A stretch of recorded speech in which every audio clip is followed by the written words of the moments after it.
Hey, hello everyone. Welcome to Sunrise Extra on a Tuesday. And yes, Come on in. Very ironically, we are talking about digital detox while live on digital streams. That is okay. Do it as is I not say, realistic not to, as I do. You know, like get rid of it totally. So today, actually every day this week, we are challenging you to a baby step towards just like picking this up less. Being more reasonable. Yes. Yeah. We're going to get to today's challenge in just a second. Christine Pinawan is joining us today because you talked to a group of teenagers right next door here at Lincoln High School. Right. They've had amazing tech their whole lives that we gave to them, and now we're shaming them for using it. But they had a great conversation with you about their habits and kind of the FOMO, fear of missing out. Right. And yeah, let's play her story and then we'll talk about it after this. How are you guys doing today? Tired. Tired. Yeah. But we have hard classes, so. I mean, how would you describe your relationship with your phone? I would kind of say addiction, to be totally honest. Snapchat and Instagram. Yeah, Instagram's a big one. I'll literally have to put my phone in a different room while I'm doing homework because I'm too, like, if my phone buzzes, and I'll just be like, oh, what's that? And I'll look at it right away. Second you hear that buzz, you want to go grab it. How old were you guys when you got your first phones? 5th grade, I think. Yeah, I got like a flip phone in 5th grade, and then like an iPhone in maybe end of 6th grade.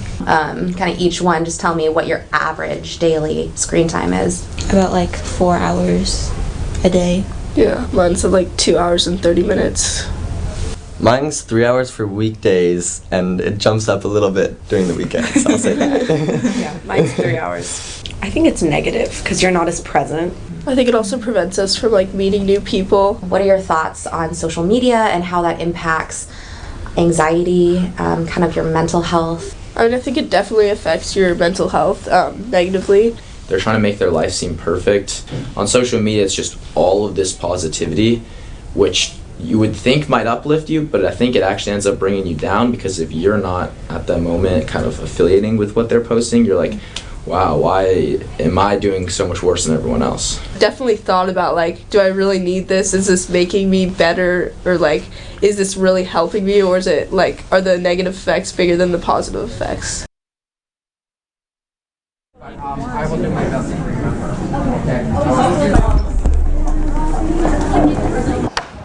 Yeah, they're pretty thoughtful, right? I mean, definitely had some really good answers. They're aware of what the increased screen time kind of does. Oh, here's Rod. Rod, come on. I know he was trying to like sneak in. This is the stream, Rod. Anything goes on the stream. Anything goes. Here. Okay. Let me scooch over a little bit. But I love how they were totally honest about like depression, anxiety, the fear of missing out, because when you are addicted to tech, I just talked to a psychologist who specializes in social media addiction. She says that, I mean, very easily you slip into those serious like mental health, issues when you just can't let it go. It is at epidemic levels. I mean, it's really awful. I mean, when you think of the grand experiment that is happening with our children. They're in high school, but there are also younger ones. You know, you see the little guy or the little girl in the grocery cart at the store and has mama's cell phone, smartphone, and they're tinkering with it. It's amazing what they know how to do. So it really is. There are consequences. Yeah, and actually I asked them, and we didn't air this part, but you can find, I think, the extended version on our YouTube page and on our website. But I asked them about their younger brothers and sisters and the kids who are younger than them. And, we might look at these high schoolers and think, oh gosh, they're on their phones all the time, not even just their phones, their laptops and tablets. But they're saying that those who are younger than them are on their devices even more. So like they were saying, a 4-year-old, 5-year-old is just glued to the tablet, doing stuff there. Well, they're playing games probably at that age, playing right? games, Not, but also socializing as well. I don't know if I agree with that. They're playing games and socializing. Most of the youngsters I know that 3 years old, they're strictly playing games. Yeah, we know that, but we're saying that they spend still all this time on the screens that kids from a generation prior did not. Right, but I'm saying I don't think that's the same kettle of fish problem-wise as social media and worrying what the Joneses are doing, as the old saying. It's different. That's true, but yeah, it is starting the habit. Habit forming. You graduate from that Honestly. screen to the next screen. It's a graduation process. Like if you're used to having this in front of you at age 3, it's probably going to be there till age 93. You know what I mean? Like it doesn't have to start that young. Now I'm not trying to preach but you do know that a lot of people use those devices at that age as a babysitting tool. You know, we're going out to dinner tonight. Child's coming with us. Here, you look at that. In We're order gonna to have no outbursts, or if they're getting Let's all replace bringing a squirmy and doll. stuff In my age, Yeah. people would literally, your kid would bring your little one might bring a doll to the restaurant. Yeah. Now they'll be on the phone. Yeah, but that is doing very that. different. That is very different than this. It is designed to make you want to pick it up. I mean, I think that's undeniable. So is a doll. I think the doll is different. We'll agree to disagree. Listen, not the discussion. Imaginative. I think the doll's different because But it is when you get desperate as a parent and like coloring books and all that stuff at the restaurant and the food's taking a long time and they're squirmy and they want out of their seat. Right. You know, it's like, or she'll ask, Dada, play game or something. And you're like, oh, I do not want to do this. But, you know, in order to avoid a scene, like a meltdown. Just give it to her for a second. And I hate that. I hate that. Right. And then she's had it, you know, once, and then she's asking, iPad? And I'm like, oh, you know, like the fact that she knows how to swipe and touch things, and we've video chatted, you know, like FaceTimed and stuff, and she knows how to, you know, turn the camera around. I mean, it's crazy how fast they pick that stuff And up. I think yeah, I've read somewhere, and I can't, you know, cite the exact research or exactly where I've read it, but I feel like, you know, when you have the screen or the phone or whatnot, you have multiple sometimes, your attention is diverted to all these different places, and that can't be good for focus. You know, your ability, and my friends have talked to me about this, their ability to focus on one thing has been diminished because they are so used to the immediate gratification of doing something on their phone. You know, they're doing this, they're doing that, and it's hard for them to focus. Yeah. It's called task switching. Absolutely. So, there have been times here recently, and that was one of the reasons that before we ever started Digital Detox on Sunrise, I started dialing it back because I would leave work and I felt like I was constantly busy and not getting anything substantive done. Right. And I just felt like I was shiny object girl, always going to the next thing. And my phone would be by me and I'd be writing a story, but then I'd see just it light up. There wasn't even a sound to it. And I'd look over, what's the alert? And I'd get back. And every time it pulls you out of, for me, that's the way I'm wired. Every time I had to be pulled out of that, it took me a little bit longer to get back into the zone and in the flow of what you're doing. Not as productive. I have to admit, when you walked into the newsroom this morning in that dress, though, I did say, wow, here comes shiny object girl. That's me. That's me. You know what? Go ahead, Drew. Well, I was just going to say, last night at our kids' middle school, timely enough, they had an opportunity for parents to attend this movie called Screenagers. You know, the screen's dominating the teenagers' lives, and they had helpful pieces of information for parents to take away, to take back home in terms of how to deal with all that screen time that their kids are fighting for and that you're trying to take away from. And there was a couple of takeaways. Mia went. I stayed home with the boys, which was a good thing because I was asleep for about 30 minutes during that 2-hour stretch when she was gone. But anyways, there was a couple of takeaways. One, science or research has shown that kids, and I think it was under the age of 24, so people under the age of 24 are really attracted to the light that comes from these devices. And they did a study that started with mice and how they were attracted to it. And I don't know all the ins and outs, but one of the takeaways was young people, 24 and under, really attracted to like the light that comes from these devices. It's like almost soothing. So there was one takeaway, but the other one was that really our kids are mirroring everything we do. And I know you all know that already. But it's like, you know, you really have to step back and you think like when you're watching a show with your child, do you have that phone in your hand? You know, maybe you're just, I'm going to quickly look to see, you know, what we need at the store tomorrow. But, you know, your child thought you were going to sit down and watch this show with them and mom and dad can't even focus on that task for 30 minutes. Okay, I'm going to bring this up again because I had never thought of this and I just Googled it. There was something back in the 70s called the still face experiment. And basically it looked at parents and infants. Now, it wasn't about technology at that time, but the takeaway is that babies get very agitated and it kind of hurts their development if they can't look at mom or dad's face and see that interaction, which, you know, evolution has given us. A lot of people, the experts, are likening this to holding your baby and being over here, and baby needs to have that socialization and that psychological development, and mom is not giving it to baby, or dad is not. And people are positing the theory that that is affecting from the time that you think your baby's not really cognizant of anything you're doing, they are. And I was like, I never so thought sad. of that. It's terrifying. Yeah, isn't that the saddest it thing ever? is. Yeah, and Rod actually made a comment this morning after watching that little roundtable discussion. You know, we talk about bullying online all the time with social media, but then you were struck by one of the comments that one of the guys there made, saying that it was more so a, you know, everyone's being so positive. It's kind of the highlight reel on social media, and it makes you think, oh, well, if their lives are so great, why is my life the way it is? You know, it's kind of not a realistic look at how life really is. That really struck me. Yeah. I want to throw up our megaphone, really, our viewer voice poll. We were asking, in light of, you know, talking to these students, what is an appropriate kind of grade level or age for kids to get their first cell phone?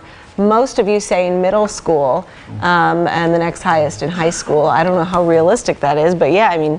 Yeah, middle school dominating, as we thought it would, because that seems to be the way it is now, 5th, 6th, 7th, or 6th, 7th, 8th grade, typically when kids seem to be getting their phones. And I wonder, I mean, for us, we think that's when our daughter's now getting into more activities, and she's not, in elementary school, we drop her off, she was done when school got out, but now in middle school, there starts to be more activities, so it seemed to be more advantage to having that ability to contact our daughter. So I mean, that was the mind process for us. I don't understand it, to be honest with you. I mean, our kids play soccer, they play baseball, tennis. I drop them off at soccer practice at 4:30. Soccer practice is done at 5:30 or 6 o'clock. That's when I go and pick them up. Now, I guess you're saying, well, what if something happens and they need to get a hold of me? The coach has a phone. Like, I know the coaches well enough. I feel like it's not like they're out there having practice by themselves. I never once felt like run into the if I school leave, office or something if I like that. leave this practice and then my son does not have a phone, my sons don't have a phone, that they're going to be in trouble if something happens. No, there's an adult there supervising. So we all did it. Yeah. Okay, you're right. That's the excuse I hear most often from all parents. Why do they have? Because they're involved in activities now. Right. Like, It's the what if. I run a lot of what I guess if the ifs. coach gets hurt, I mean, what if the coach falls down and gets hurt? Yeah, is that the big what if? You want to know right away that your kids are taking over the coaching responsibilities if the coach gets hurt. I do too. The Carney boys. Matthew said he thinks that's an easy justification for parents, and I kind of agree with you. And I felt like, oh, my heart sunk when I was talking to these parents. They have a boy same age as ours. They are both doctors, and I always think like, man, those guys know what they're doing. Hey, Mia, whatever they're doing, let's do it too. Both doctors, Mia. So, and then I run into the mom, and she talks about they have a daughter who's a year ahead of our boys and her son. So she says, I'm trying to like not use all the names, right? So let's just say Jill. She said, yeah, we got Jill a cell phone last year, talking about 6th grade. I'm like, you got Jill a cell phone?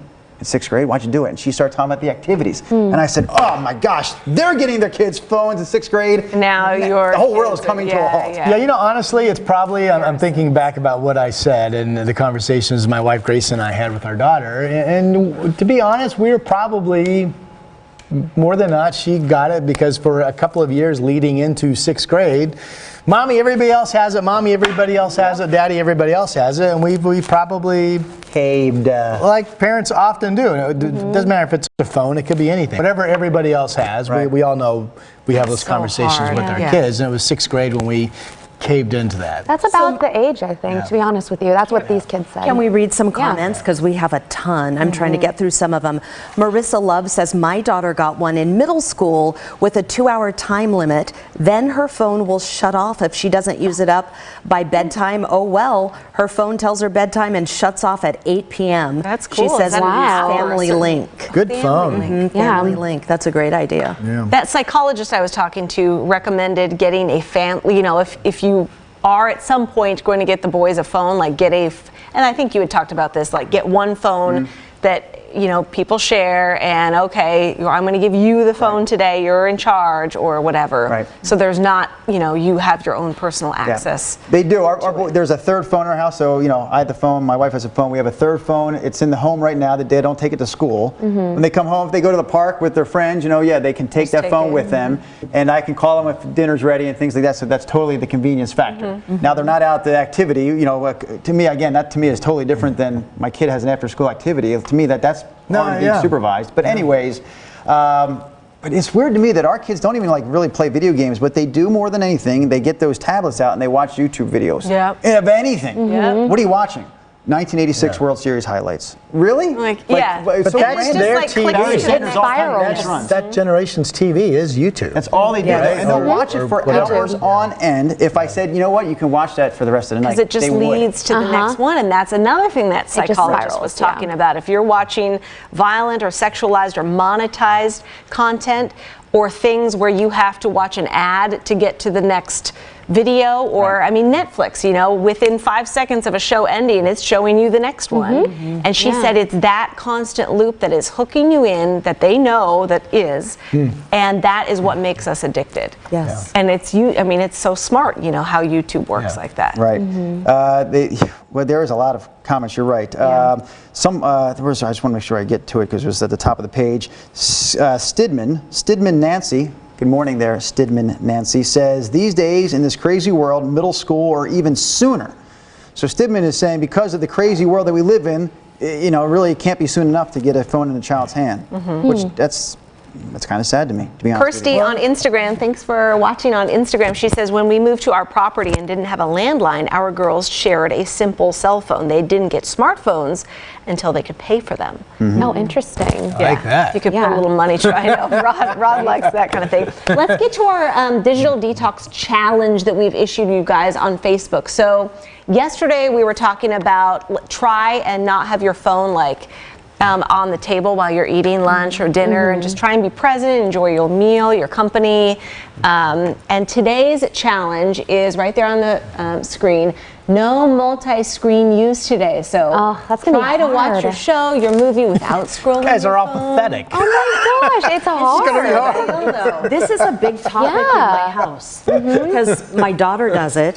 I don't even know if she's the biggest offender. I think. Is it you? Jeff? Yeah, I think my boyfriend is. Oh, your Yeah, because boyfriend. we'll Okay. sit down to watch a show, and it's like, hey, do you want to watch whatever it is? It takes forever to figure out what the show is, and then you're just like this though. But then he's like playing a game. I'm like, I thought you wanted to watch the show. Yeah. And he's like, I am. This is like doesn't take any bandwidth basically, and I'm like, But wait it a minute. does, yeah. But it's not It like drives hanging me- out together. Right. Yeah. Yeah. It's just interesting how it's always it can be anything. But like you said, you'll be sitting at your computer doing work, and then your phone will go off. You'll look at your phone. You know, I mean, that's, you know. So I find it fascinating how many, I'd be curious to know what the average number of alerts are that people sign up for these things.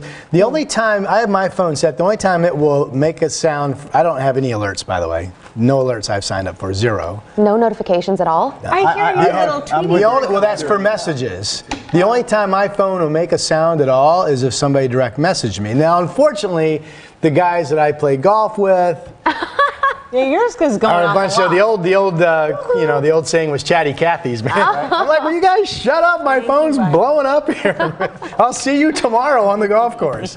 But I'd be curious to know because, you know, that's, if this is addictive behavior, that's basically you giving your phone the right To interfere in your life. to interfere in your life and draw you to it. It is the fear of missing out. I started turning off my alerts because You had a lot of them. I Yeah. did because I'm a newsie. You know, I like to know when things are happening, but I thought, no, it's just too much. Yeah. Especially I'll enable them here, and when I leave, I'm like, it's not necessary that I have everything the second that it happens. When does it ever happen to where, and I'm just asking because I don't have any alerts either, and part of it is that I didn't really even know how to do that, I think. Like, I literally have no alerts on the phone. But like when you say, oh, I'm glad I got that alert. Thank goodness I had that alert turned on because I wouldn't have known this otherwise. Has there been a case where you I like breaking. I signed up for AP breaking news alerts. Yes. And I get those and text messages, and I don't when get you're anything here, else. Traffic. I mean, it's on all the It time. could be a closure, an accident. I mean, if you're You commuting, know, like big So national in your race. car, you want to know that, but shouldn't you shouldn't really have this at close But I mean, range. just in general, even if I'm home and I'm going to go somewhere. Right. I mean, I guess I'm just That could be answering the question. one example. I don't even have our KGW. Will I don't blow you have, down. like, I feel like something breaks here. We're going to know about it because That's we've how got I the feel. Content Discovery Center Yes. just behind us. And if I'm at home, I kind of don't want to know about it because I'm not at work. Right. So that's why, to me, Miley, you and I agree on something. yeah, hey, we should golf together. We should. What time is it? That, by the way. 7:21. Yes. We haven't, see, if we had an alert on our phones telling us when it was 7:21, you wouldn't have to Got look at the clocks clock. all over the place. Okay, so the challenge of the day, try and not do multi-screen use just for one day. It's a little baby step towards it. We're going to have more challenges throughout the week that we're all going to be trying. Let us know how it works for you. Is it impossible? Is there someone that fails at this and it's annoying you? Is it you? Christine was looking at my screen. I know, At we've the all same got time she was looking at multi-screens. hers. You were We're failing. multi-screening I with was my phone. multi-screening. Bye, you guys. We'll see you tomorrow. Have a great day.